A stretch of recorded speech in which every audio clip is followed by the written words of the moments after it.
There's an interesting change happening in the way millennials and now post-millennials, those between the ages of 18 and 30, are choosing to live as they move out of their homes to other cities for higher studies or jobs. They want less fuss, more facilities, less single living and more community living, less ownership and more freedom to up and move at their own free will. And sensing this mood change, there are new businesses disrupting India's housing rental market. Today on The Real Deal, we give you a glimpse of the new disruptors with a peek into their business models to analyze what's the business pie they're gunning for and how do they expect to win market share. Now, here's a big picture based on data collated exclusively for CNBC TV 18 by Magic Bricks. At the end of last year, India's total organized home rental market was pegged at 10 million units. But look at the value terms. I mean, by value, it's pegged at 22 billion US dollars. That's about 1.6 lakh crore in rupee terms. But by 2023, this market is expected to double to 18 million units and 41 billion US dollars or over 3 lakh crore rupees. That's a mouth-watering absolute number. And that's why there's a bevy of new startups gunning for the new category of rentals, which we've divided into three. There's managed rentals. That's the first one, where they take homes from owners, dress it up and rent it out to the tenant, cutting the middleman or the broker out. Then, just like co-working spaces, there's co-living and companies making a business out of it. Finally, there's the sub-segment of that, which is student housing. What these new players offer, other than cutting out the broker, is fully furnished rooms, beefed up with a pretty decent list of amenities and also security. You pay the price, you get more amenities. But most importantly, what they offer is flexibility in the duration of your stay. It can be 1 week to 3 months to a year or more. Now, let's take a look at the bevy of new players which have entered into this market. If you look at managed rentals, you've got the big ones, which is Ziffy Homes, the big daddy of hotel aggregators, Oyo Rooms, which is forayed into the space with Oyo Living. You also have Nestaway, which is another big player, and then there are a host of others which are Stay Aboard, Your Own Room, Rent My Stay. If you come to co-living, you've got players like Coho. Then there are some which are focusing only on student living, which is Stanza, there's Zolo Stay, there's Placio, and of course some more like Rentrumi. With the organized market share pie seeming to be a humongous opportunity, there's absolutely no doubt about it that Magic Bricks shows that there's also a definite shift towards this segment. In the last few years, there's been a big jump both in the supply and searches for managed rentals and co-living spaces. Searches, says Magic Bricks, for such places has jumped in Tier 1 cities by 10 times. That's huge. And sure enough, supply is matching up the demand. Units have grown by 75% in 2017. And if you look at 2018, there's been an acceleration with almost 110% growth in supply of such units. Big markets, well, continue to remain big cities, but out of that, if I were to slice it further, in NCR, it's Noida and Gurgaon, there's Mumbai and Bangalore, which follows as well. If you look at what is the share which has been grabbed so far of the total rental market, by co-living and managed rentals, that's 4%. So there's still a huge scope for growth there, which of course is what the investors see and therefore are parking some big bucks. Now, let's take a look at who's got funding and how much. Oyo Rooms, the big number, of course, is from SoftBank of 1.5 billion, but this is for the entire company, not just for Oyo Living. So they do have a war chest. If they want to win this market share, it's a question of how much they will deploy on this front vis-a-vis in their expansion of core business of hotel rooms or even their overseas expansion plans.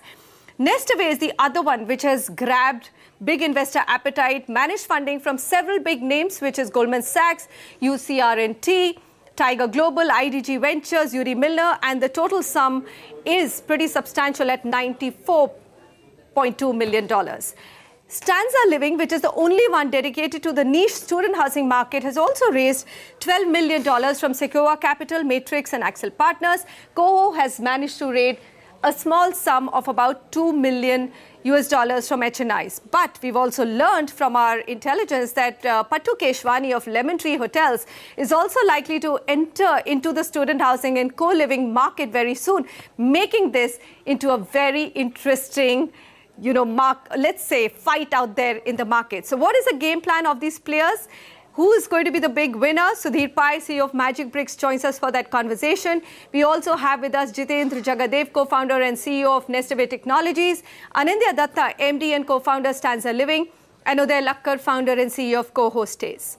Gentlemen, thank you very much for joining me. But the first question to Sudhir Pai, you've been in the market for very long, Sudhir. How big is the opportunity really in the rental market, and is there space for so many players?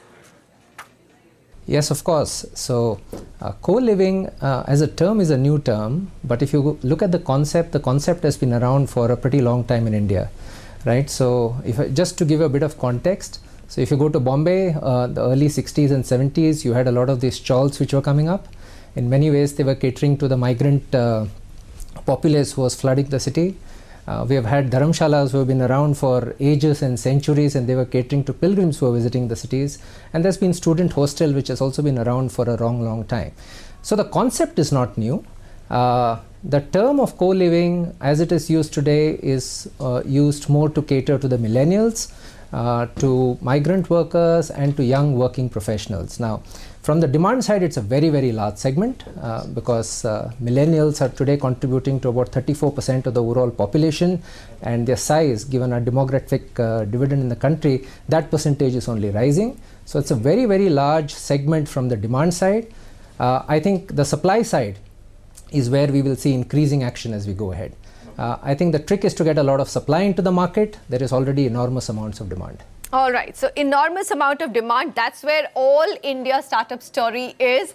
We'll come to the depth of the market beyond the top 8 cities a little bit later. But Jitendra Jagadev, that is my question. You know, the big problem is that this is a very unorganized market, extremely fragmented market. How do you get the inventory in? Because, I mean, at one point, you're also fighting now the developers who've seized upon this opportunity and think that, look, we could get into managed rentals as well. So as Manisha, like Sudhir was telling, it's a 16 billion market, and that's like the potential of the houses or the supply that we have. So what has happened in India over the last 10 years is there is a rapid urbanization that has happened, for which like a lot of people have migrated into the top cities, and the supply has not grown that fast. So what has happened is like the supply is coming in like outskirts of the cities, but the people want to stay in the centers of the cities, or where they're working, or where there is like a big social infrastructure is placed. So in that, our biggest challenge is to get supply, is the right supply, the right kind of the homes. And we kind of get homes because there is a very strong referral that we get from our house owners, from our existing owners. And that works very well for us because they trust us, and that trust always helps us to grow. Okay, Uday Lakkar, is that the biggest challenge that you face, or there is also the challenge of cutting out the middleman? I mean, this is a very local market, depends tremendously on the aggregation which local brokers bring in. Nestaway says that they work with the brokers as well. I'm going to go back to them a little bit later. But what would you think is the biggest challenge to growth in this seemingly fabulous market? I don't think that either supply or demand, either of them are the challenges. Having been a real estate PE investor for 5 years prior to this, I think there is always a glut of supply, be it in Noida or Bangalore or Chennai or Gurgaon, any of the cities, Pune, right? There's an inventory overhang of about 3 years, which is already there, right? So supply isn't quite the challenge. I do agree with the fact that the new supply which keeps coming is on the fringes of the city instead of the center of the city. That's always a challenge. However, this story is not about creating a new demand pool necessarily. It's about changing the usage pattern of an existing demand pool which is there, whether it be the students, whether it be the young professionals, right? As somebody mentioned that this is an old concept, the hostels or the PGs or the chamris have been there for ages.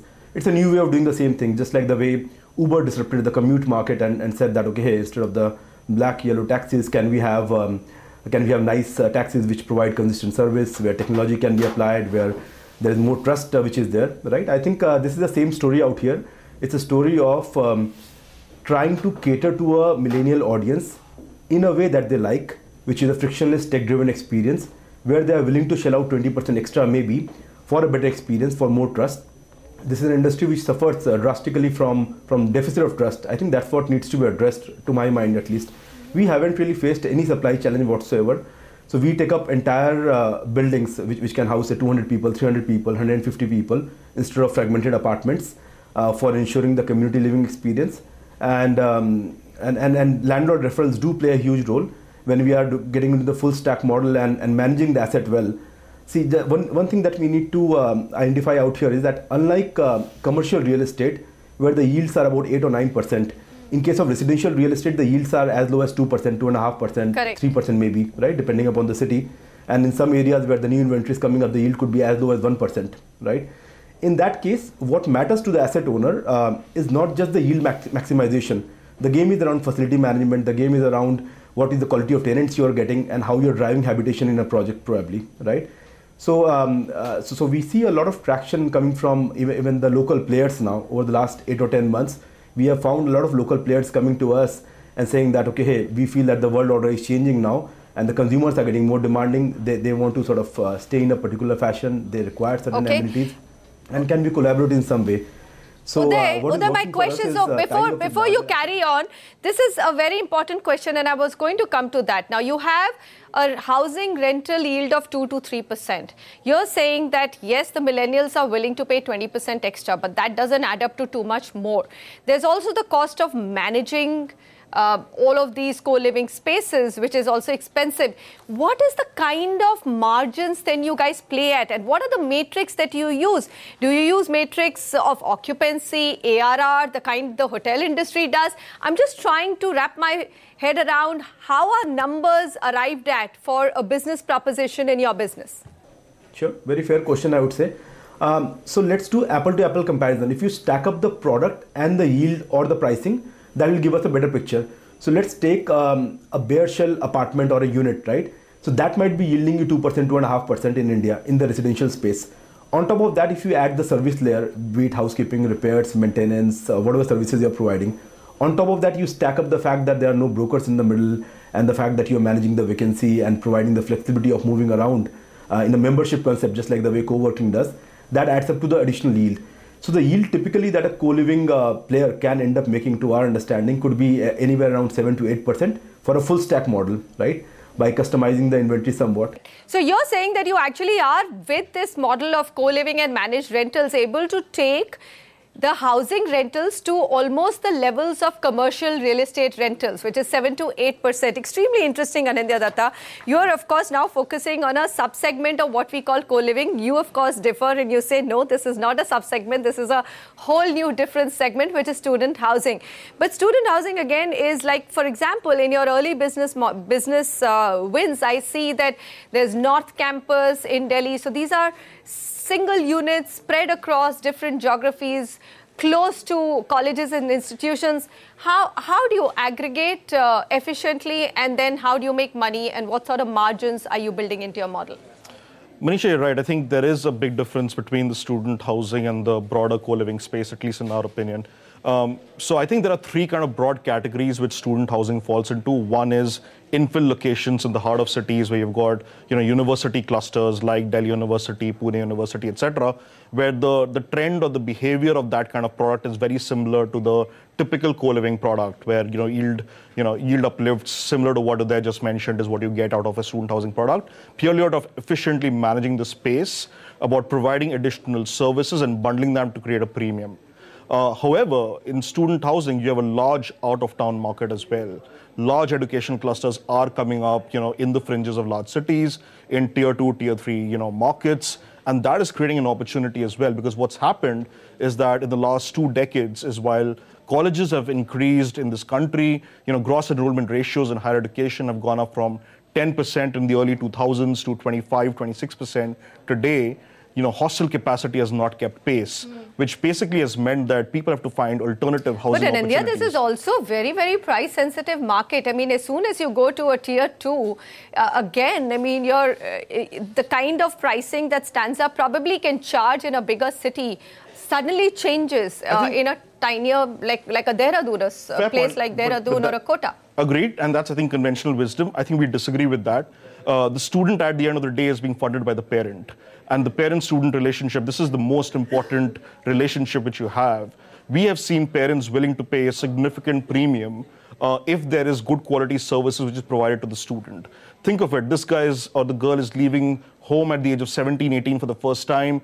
The parent is extremely worried about what kind of setup, he or she is going to live in, post living at home for 17, 18 years, the parent very often will choose a high quality, almost hospitality-like setup, as opposed to choosing, a flat where he can, rent space with his friends and, then bring all the services together. Our idea is to make living hassle-free for the student. Okay. All right. But the depth of that market, I'm still not convinced, and I think all the participants have to convince me on that front. This is exactly where India's startup story sometimes, reaches its potential or hits a roadblock, because we look at the number of students, we look at the number of migrants, and we say, hey, this is a huge potential. But if you look at National Sample Survey 2012, it reported that 71% of rental households are currently living with no contracts provided in writing of rental housing, respectively across classes. This is not really about those who are living in slums. It is across classes. So is that an opportunity, or is that actually a challenge? We come back.